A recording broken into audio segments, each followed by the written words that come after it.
السلام علیکم ورحمۃ اللہ وبرکاتہ۔ آج میں آپ کے سامنے سورہ تغابن کی آیات نمبر 11، 12 اور 13 کا ترجمہ لے کر حاضر ہوں، سماعت فرمائیے۔ اعوذ باللہ من الشیطان الرجیم، بسم اللہ الرحمن الرحیم۔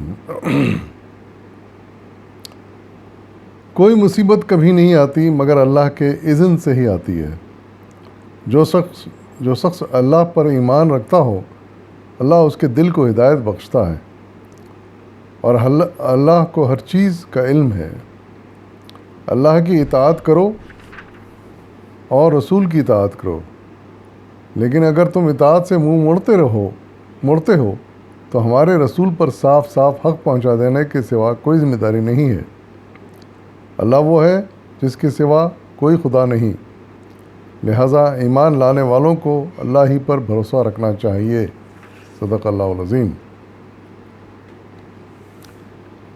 ان آیات میں اللہ تعالیٰ نے ایک ایسی بات ارشاد فرمائی ہے جو مسلمانوں کے لیے، مومنین کے لیے ہمیشہ کے لیے ایک بہت ہی حوصلہ افزا بات ہے۔ ایک ایسی بات ہے کہ اگر جس پر ایمان کامل ہو ایک مسلمان کا، تو وہ کبھی پریشان نہیں ہو سکتا، کبھی مایوس نہیں ہو سکتا، کبھی ہمت نہیں ہار سکتا۔ بہت ہی بہترین بات کہی گئی ہے، اور یہ ہر مسلمان کو اپنے ذہن میں یہ بات بٹھا لینی چاہیے۔ اور وہ بات یہ ہے کہ کوئی مصیبت کبھی نہیں آتی مگر اللہ کے اذن سے ہی آتی ہے۔ اندازہ لگائیں آپ کہ اللہ تعالیٰ نے کتنی بڑی بات کہی ہے یہ، کہ انسان کو جو مصیبتیں، مشکلات، تکلیفیں، ٹھوکریں جو زندگی میں آتی ہیں، جن سے سابقہ پڑتا ہے، ہر انسان کو پڑتا ہے، وہ اللہ کی مرضی سے آتی ہیں۔ یعنی کوئی ایسی مصیبت نہیں ہے جو اللہ کی مرضی کے بغیر آ جائے، جس میں اللہ کی مرضی شامل نہ ہو، کسی اور کی مرضی ہو، ایسی کوئی مصیبت نہیں ہے۔ اللہ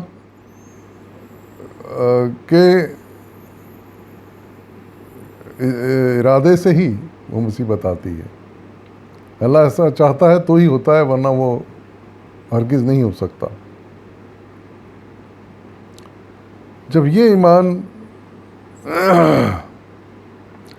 اگر انسان کے دل میں پختہ ہو جائے تو اندازہ لگائیے کہ انسان کو کتنا اطمینان نصیب ہو جائے کہ جو مصیبت آ رہی ہے، پریشانی آ رہی ہے، وہ اللہ کی طرف سے آ رہی ہے، اللہ کی مرضی سے آ رہی ہے، اللہ اس کا علم ہے، تو پھر کس بات کا ڈر ہے؟ اگر اللہ نے اسے بھیجا ہے تو پھر وہی اسے دور بھی کرے گا۔ یعنی فلانے صاحب کے لائی ہوئی مشکل نہیں ہے، فلانے بادشاہ، فلانے حکمران کی لائی مشکل نہیں ہے، یہ تو اللہ کی طرف سے آئی ہے۔ تو جب اللہ کی طرف سے آئی ہے تو پھر وہی ذات اس کو دور کرنے والی ہے۔ اس سے بہتر پھر ذات اور کون ہو سکتی ہے؟ تو کیوں نہ ہم صرف اسی کے ہاتھ پیر پڑیں اور اس کے آگے گڑگڑائیں تاکہ وہ مصیبت دور ہو جائے۔ کسی اور کے سامنے ہمیں نہ حاجت مانگنے کی ضرورت ہے، نہ گڑگڑانے کی ضرورت ہے۔ صرف اسی ایک ذات سے امید لگائیں کہ اسی نے مصیبت بھیجی ہے اور وہی وہ دور کرے گا۔ تو یہ دیکھیے کہ ہمارے لیے کتنا آسان ہو جاتا ہے۔ ورنہ اس دنیا میں کئی لوگ ہیں جو ذمہ دار ہوتے ہیں کسی مصیبت کے، کوئی حکمران، کوئی سردار، کوئی وڈیرے،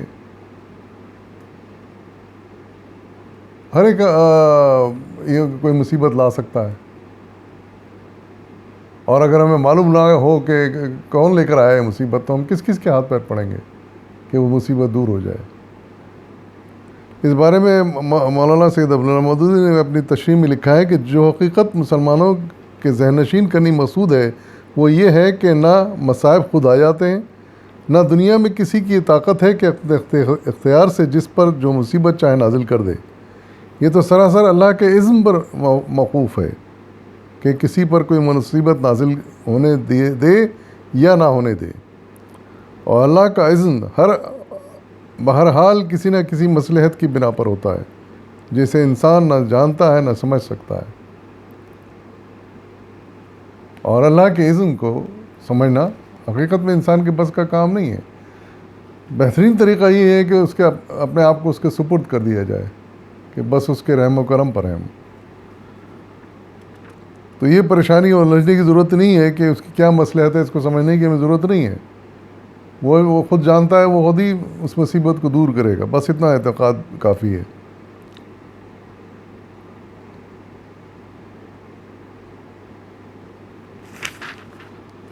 پھر فرمایا جا رہا ہے جو شخص اللہ پر ایمان رکھتا ہو اللہ اس کے دل کو ہدایت بخشتا ہے، یعنی ایسی مصیبت کے وقت جو اللہ پر ایمان رکھتا ہے پھر اللہ اس کو تسکین بھی دیتا ہے، پھر ہدایت بھی بخشتا ہے، صحیح راستہ بھی بتاتا ہے، اس مصیبت سے نکلنے کا طریقہ بتاتا ہے۔